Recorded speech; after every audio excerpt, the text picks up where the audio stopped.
Hello friend, study with bank के current affair section में आपका स्वागत है। ये current affair SSC, banking, railway, state PCS, CDS, CAPF, NDA और अदर कॉम्पिटिटिव एग्जाम आदि में सहायक होंगे। आज की डेट है 12 अगस्त 2020। तो चलिए आज की करंट अफेयर शुरू करते हैं।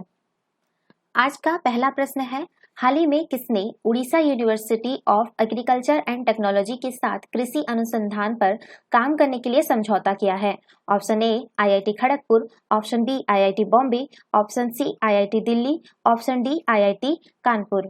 देखिए, भारतीय प्रौद्योगिकी संस्थान यानी आईआईटी दिल्ली ने Orissa university of agriculture and technology के साथ समझौता किया है।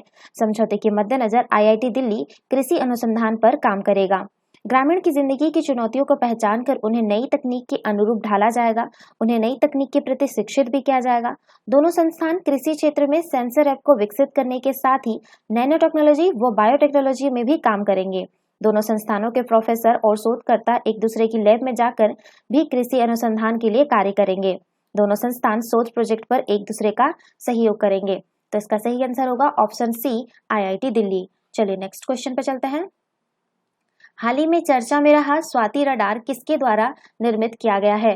Option A DRDO, option B ISRO, option C AMI, option D NIT. देखिए, रक्षा क्षेत्र में मेक इन इंडिया अभियान को बढ़ावा देते हुए सेना जल्द ही 6 स्वदेशी निर्मित स्वाति रडार खरीदने वाली है। यह सौदा करीब 400 करोड़ रुपए का होगा। यह रडार हथियार की मौजूदगी तलाशने में सक्षम है। इसे रक्षा अनुसंधान एवं विकास परिषद यानी डीआरडीओ ने विकसित किया है। इस रडार का निर्माण भारत इलेक्ट्रॉनिक्स लिमिटेड करता है। इस उपकरण के विकास की सफलता यह होगी कि विदेश से भी इसकी आपूर्ति का आदेश जल्द मिलने के संकेत है। यह रडार 50 किलोमीटर की दूरी तक मौजूद दुश्मन के हथियारों, मोर्टार, उनके सेल, रॉकेट आदि ढूंढने में सक्षम है। इतना ही नहीं, एक साथ कई दिशाओं से हो रहे फायर की लोकेशन और उनके लिए हथियारों की जानकारी देने में भी यह रडार सक्षम है। भारतीय सेना ने जम्मू कश्मीर में इस रडार का सफल परीक्षण किया है। तो इसका सही आंसर होगा ऑप्शन ए डीआरडीओ। चलिए नेक्स्ट क्वेश्चन पे चलते हैं। किसके द्वारा तैयार सैटेलाइट के जरिए हाथियों की मैपिंग की जाएगी? Option A IMM, option B DRDO, option C ISRO, option D IMD. देखिए, हाथियों की सुरक्षा और मानव के साथ होने वाले उनके संघर्ष को खत्म करने के लिए वन एवं पर्यावरण मंत्रालय भारतीय सरकार अनुसंधान संगठन यानी इसरो के साथ मिलकर एक बड़े प्रोजेक्ट पर काम कर रहा है, जिसके तहत देश भर में हाथियों के मूवमेंट पर नजर रखी जा सकेगी। साथ ही जैसे ही वे रेल, सड़क मार्ग या गांव के आसपास आएंगे, इसकी खबर तत्काल वन विभाग के अमले व दूसरे अफसरों को मिल जाएगी, जिसके आधार पर हाथियों के गुजरने तक रेल व सड़क मार्ग पर आवागमन रोक दिया जाएगा। मंत्रालय ने इस बीच राज्यों की मदद से हाथियों की बहुलता वाले उन क्षेत्रों की भी पहचान शुरू कर दी है जहां अक्सर ऐसी घटनाएं होती है या होने की आशंका बनी रहती है। फिलहाल असम से इसकी शुरुआत हो सकती है, जहां राष्ट्रीय राजमार्ग 37 पर ऐसी घटनाएं अक्सर देखने को मिलती है। इसके साथ केरल, बंगाल, तमिलनाडु, उड़ीसा और छत्तीसगढ़ में इस योजना पर अमल को लेकर तेजी से काम चल रहा है। केंद्रीय वन एवं पर्यावरण मंत्री ने सोमवार को विश्व हाथी दिवस पर आयोजित कार्यक्रम में हाथियों को बचाने के लिए उठाए जाने वाले कदमों की जानकारी दी। साथ ही कहा कि इस तकनीक से हाथियों की दुर्घटनाओं से और मानव के साथ होने वाले संघर्षों से बचाया जा सकेगा। मंत्रालय के मुताबिक देश के अभी हर साल अलग अलग दुर्घटनाओं में बड़ी संख्या में हाथियों की मौत हो जाती है। वहीं मानव के साथ होने वाले संघर्षों में भी करीब 100 हाथियों और 500 नागरिकों की जान चली जाती है। मंत्रालय ने हाथियों को दुर्घटना से बचाने और मानव के साथ होने वाले संघर्षों को खत्म करने के लिए तकनीक का बड़े पैमाने पर इस्तेमाल करने का यह फैसला अलग अलग क्षेत्रों में इसे लेकर किए गए ट्रायल के बाद लिया है, जिसमें हाथियों को बचाने और ग्रामीणों के साथ होने वाले उसके टकराव को बचाने में मदद मिली है। तो इसका सही आंसर होगा ऑप्शन सी इसरो। चलिए नेक्स्ट क्वेश्चन पे चलते हैं। हाल ही में किसने एआई आधारित तकनीक के प्रभाव का आकलन करने के लिए अध्ययन करने का फैसला किया है, जो आधे मिनट के अंदर कोरोना वायरस संक्रमण का पता लगाने का दावा करती है? ऑप्शन ए कल्पना संस्था, ऑप्शन बी बृहन मुंबई महानगर पालिका, ऑप्शन सी राजस्थान सेवा सदन, ऑप्शन डी भोपाल सेवा कंपनी लिमिटेड। देखिए, बृहन मुंबई महानगर पालिका ने आर्टिफिशियल इंटेलिजेंस आधारित तकनीक के प्रभाव का आकलन करने के लिए अध्ययन कराने का फैसला किया है, जो आधे मिनट के अंदर कोरोना वायरस संक्रमण का पता लगाने का दावा करती है। इसके मुताबिक मरीज की आवाज की तरंगों का विश्लेषण करके संक्रमण का पता लगाया जा सकता है। बीएमसी के अतिरिक्त आयुक्त सुरेश काकड़ी ने बताया, यह तकनीक शुरुआती चरण में है और इसके परिणामों को दोबारा जांचने की जरूरत है, इसलिए हमने इस अध्ययन कराने का फैसला किया है। उन्होंने कहा, इसका सबसे बड़ा फायदा यह है कि इस टेस्ट का कोई साइड इफेक्ट नहीं है। एक अन्य अधिकारियों ने कहा कि वर्तमान में किए जाने वाले टेस्ट की तुलना में यह टेस्ट बेहद सस्ता है और आधे मिनट के अंदर रिजल्ट देने वाला है। तो इसका सही आंसर होगा ऑप्शन बी, बृहन मुंबई महानगर पालिका। चलिए नेक्स्ट क्वेश्चन पर चलते हैं। किस स्थान पर देश का सबसे गहरे भूमिगत रेल वेंटिलेशन शाफ्ट का निर्माण कार्य पूरा हो गया है? Option A Lucknow, option B Chandigarh, option C Srinagar, option D Kolkata. देखिए, देश में सबसे गहरे भूमिगत रेल वेंटिलेशन शाफ्ट यानी सुरंग से हवा की आवाजाही के लिए झरोखा का निर्माण कार्य सोमवार को पूरा हो गया है। अधिकारियों ने बताया कि कोलकाता मेट्रो के ईस्ट वेस्ट मेट्रो परियोजना पर स्थित इस वेंटिलेशन शाफ्ट की गहराई 15 मंजिल इमारत के बराबर है। उन्होंने बताया कि वेंटिलेशन शाफ्ट 43.5 मीटर की गहराई पर है। इसे कोलकाता मेट्रो रेल निगम और निजी अभियांत्रिकी कंपनी F1 ने मिलकर तैयार किया है। इस तरह के निर्माण सुरंग में वेंटिलेशन के लिए बनाए जाते हैं, लेकिन आपात स्थिति में ये निकास द्वार के रूप में काम करते हैं। आपात निकासी गंगा नदी के नजदीक स्ट्रेट रोड पर स्थित है। F1 के जरिए प्रबंधक सत्यनारायण कुंवर ने कहा कि मेट्रो शाफ्ट का निर्माण नवोन्मेषी अभियांत्रिकी तकनीक का इस्तेमाल कर किया गया है। इसमें भूगर्भीय चुनौतियों को पार पाने के लिए ऐसे तरीके अपनाए गए ताकि हुगली नदी के किनारे बिछी कोलकाता सर्कुलर रेल की पटरियां पर कोई असर नहीं हो। उल्लेखनीय है कि 16.6 किलोमीटर की रैपिड ट्रैफिक योजना से कोलकाता और हुगली शहर जुड़ेंगे। 10.3 मीटर चौड़े व्यास वाली इस शाफ्ट को दोनों मेट्रो टनल के बीच तैयार किया गया है। शाफ्ट की गहराई को मेट्रो टनल की गहराई से मैच करना था, जो नदी की सतह से 40 मीटर गहराई में स्थित है। तो इसका सही आंसर होगा ऑप्शन डी, कोलकाता। चलिए नेक्स्ट क्वेश्चन पे चलते हैं। दबाव झेल रही एमएसएमई को मदद देने के लिए सरकार ने आत्मनिर्भर भारत अभियान के तहत कितने रुपए तक के फंड ऑफ फंड्स की घोषणा की है? Option A 50,000 crore, option B 56,000 crore, option C 42,000 crore, option D 60,000 crore. देखिए, एमएसएमई के लिए घोषित फंड ऑफ फंड्स बहुत जल्द परिचालन में आ जाएगा। देश के सबसे बड़े कर्जदाता भारतीय स्टेट बैंक के चेयरमैन रजनीश कुमार ने यह जानकारी दी है। दबाव झेल रही एमएसएमई को मदद देने के लिए सरकार ने आत्मनिर्भर भारत अभियान के तहत 50,000 करोड़ रुपए तक के फंड ऑफ फंड्स की घोषणा की थी।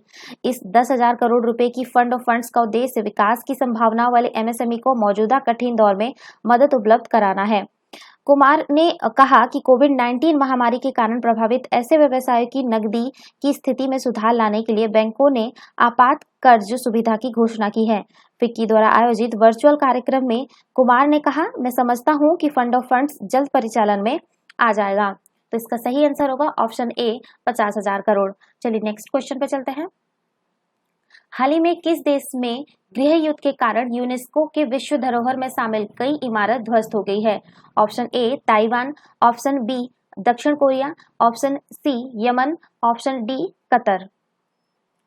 देखिए, गृह युद्ध के कारण भूख, बीमारी और विस्थापन के संकट से घिरा यमन अपनी सांस्कृतिक विरासतों को भी रखरखाव के अभाव से नष्ट होते दिख रहा है।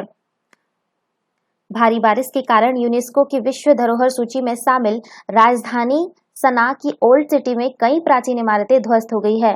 बता दें कि करीब 2500 साल पुराने सना में लाल ईंटों से बनी बहुमंजिला आवासीय इमारतों को इस्लामिक वास्तुकला का अद्भुत नमूना माना जाता है। तो इसका सही आंसर होगा ऑप्शन सी यमन। चलिए नेक्स्ट क्वेश्चन पे चलते हैं। हाल ही में किस देश के वैज्ञानिकों ने अध्ययन कर पता लगाया है कि मंगल ग्रह के वातावरण में भी रात में परावैज्ञानिक किरणें गुजरती है? Option A America, option B रूस, ऑप्शन सी चीन, ऑप्शन डी ब्रिटेन। देखिए, अमेरिकी अंतरिक्ष एजेंसी नासा के मावेन स्पेसक्राफ्ट से प्राप्त डाटा का अध्ययन कर वैज्ञानिकों ने पता लगाया है कि मंगल ग्रह के वातावरण में भी रात में परावैज्ञानिक किरणें गुजरती है। वैज्ञानिकों ने कहा कि इसका मतलब यह नहीं कि भविष्य में लाल ग्रह पर जाने वाले अंतरिक्ष यात्री इन्हें नग्न आंखों से देख सकेंगे। हालांकि विशेष उपकरणों के जरिए इसका आसानी से पता लगाया जा सकता है।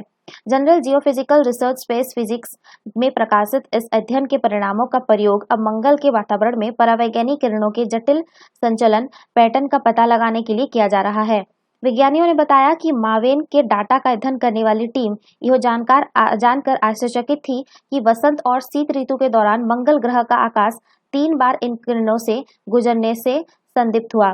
नए आंकड़ों में सर्दियों में मंगल के ध्रुवों पर अप्रत्याशित तरंगों और सर्पिल आकृतियों का भी पता चलता है, जिसकी पुष्टि मार्स स्पेसक्राफ्ट के प्राप्त का डाटा भी करता है।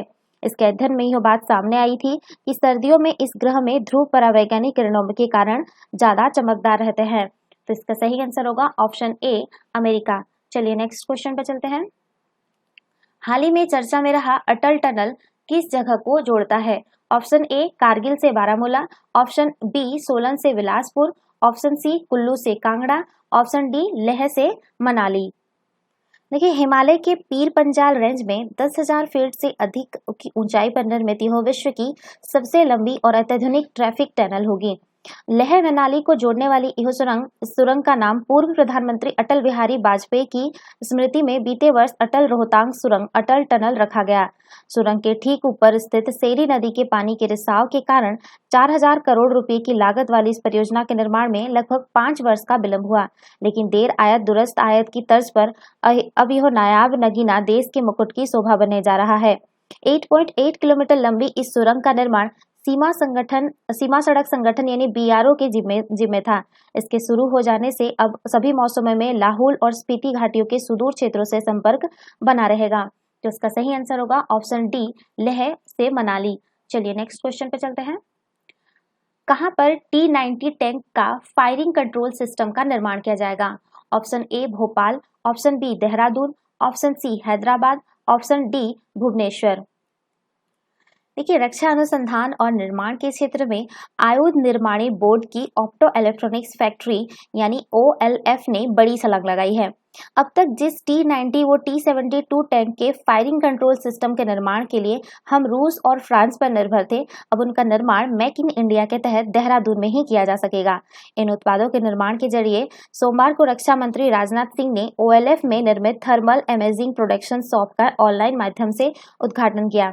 इस उपलब्धि को मीडिया में से साझा करते हुए OLF के महाप्रबंधक शरद कुमार यादव ने कहा कि अब तक फैक्ट्री में T-90 और T-72 टैंक की सिर्फ डे साइड का निर्माण किया जा रहा है।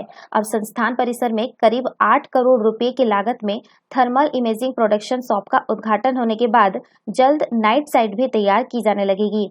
स्वदेशी तकनीक पर आधारित साइट की लागत भी आधी रह जाएगी। इस तरह काम करता है फायरिंग सिस्टम। बता दें कि किसी भी टैंक के लिए इसका फायरिंग कंट्रोल सिस्टम सबसे अहम होता है। इसके माध्यम से हमारे जाबाज न सिर्फ दुश्मन की पहचान करते हैं बल्कि उस पर अचूक वार भी करते हैं। अगर टैंक उबड़-खाबड़ सतह पर चला रहा है या टारगेट लगातार हिल रहा है, तब भी यह सिस्टम उसका आकलन कर उसे मार गिराने में सक्षम होता है। T-90 और T-70 टैंक की साइड 55 डिग्री सेल्सियस और -33 डिग्री सेल्सियस में भी दुश्मन पर निगाह रख सकेगी। इसके साथ ही 8 किलोमीटर तक किसी भी हलचल को पकड़ा जा सकता है और 3 किलोमीटर तक यह दुश्मन की स्थिति का सटीक आकलन करने में सक्षम है। तो इसका सही आंसर होगा ऑप्शन बी, देहरादून। तो ये थे आज के करंट अफेयर। वीडियो पसंद आए तो लाइक शेयर और कमेंट करना ना भूलें, साथ ही चैनल को सब्सक्राइब करना ना भूलें। और यूपीएससी से रिलेटेड करंट अफेयर के लिए आप हमारे दूसरे यूट्यूब चैनल रूरल एकेडमी पे विजिट कर सकते हैं। Thanks for watching, have a nice day, take care.